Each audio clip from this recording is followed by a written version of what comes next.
ചെറിയൊരു പ്രശ്നമുണ്ട്. അയ്യോ, എന്തു പറ്റി? നേരെ സുമതി വളവ് റിവ്യൂലേക്ക്. ഇതിലെങ്കിലും ഓക്കെ ആയാ മതിയായിരുന്ന മക്കളെ.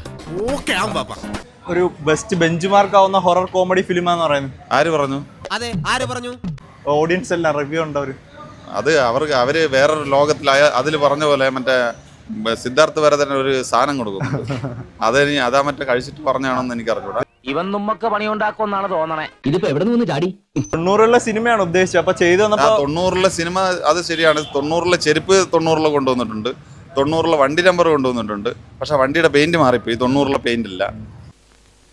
എന്താ നിന്റെ ഉദ്ദേശം? പിന്നെ പറയുന്ന എല്ലാവർക്കും അറിയാവുന്ന പോലെ സുമതി വളവ് എന്ന് പറയുന്നത് തിരുവനന്തപുരത്ത് ഒരു സ്ഥലമാണ് അല്ലേ. അപ്പൊ അത് അങ്ങനെ ഒരു പേര് ഓപ്റ്റ് ചെയ്യുന്ന സമയത്ത് ആ ക്യാരക്ടേഴ്സ് ഒക്കെ ഏത് ഭാഷ സംസാരിക്കണം? സുമതി വളവ് ഇടുന്ന എറണാകുളത്തേക്ക് അഭിലാഷ് പിള്ള മാറ്റി. അങ്ങനെ വരാൻ വഴിയില്ലല്ലോ. പക്ഷെ അങ്ങനെ വന്നല്ലോ. അദ്ദേഹത്തിന്റെ സൗകര്യത്തിനായിരിക്കും. അപ്പോൾ തിരുവനന്തപുരത്തുകാർക്ക് നന്ദിയുണ്ട്. കാരണം ഇനിയിപ്പോൾ അങ്ങോട്ടൊക്കെ നമ്മൾ തെങ്കാശിയൊക്കെ പോകുന്നുണ്ടെങ്കിൽ പേടിക്കാതെ പോവാം. സുമതി വളവില്ല, അവിടുന്ന് മാറ്റി, ഇപ്പോൾ എറണാകുളത്തേക്ക് മാറ്റിയിട്ടുണ്ട്. ഈ സിനിമ വഴി മാറ്റി. വിജയേട്ടനെ ആരോ എവിടുന്നോ പുകഴ്ത്തി സംസാരിക്കുന്നുണ്ട്. സംഭവം കുഴപ്പമൊന്നും തോന്നണേട്ടോ. ഞാനൊരു സംശയം ചോദിച്ചോട്ടെ? ചോദ്യമാണെങ്കിൽ ചോദിക്കണ്ട. അല്ലല്ല, ഇത് വേറെയാ. സുമതി വളവിന്റെ ഹൊറർ എലമെന്റ്സ് ഒക്കെ സിനിമയിൽ എങ്ങനെയുണ്ട്?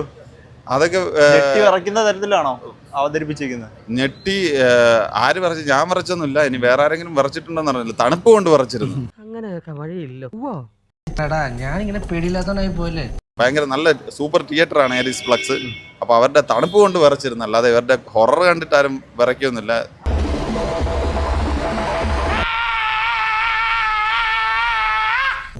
ഇത്രയും പേടിച്ചാ മതിയോ? മതിയോ? വേറും സംഭവം എന്ന് പറഞ്ഞാൽ ഒരു 10 സിനിമയെങ്കിലും റെഫർ ചെയ്യണ്ടേ? അതിൽ നിന്നെങ്കിലും 2 കോപ്പി അടിച്ചിട്ടെങ്കിലും ചെയ്തിരുന്നു. എന്താണ് ഉദ്ദേശിച്ചത്? ഈശ്വര, ഇനി എന്ത് ചെയ്യും? ആലോചിച്ചിട്ട് ഒരെത്തും പിടിയും കിട്ടത്തില്ല.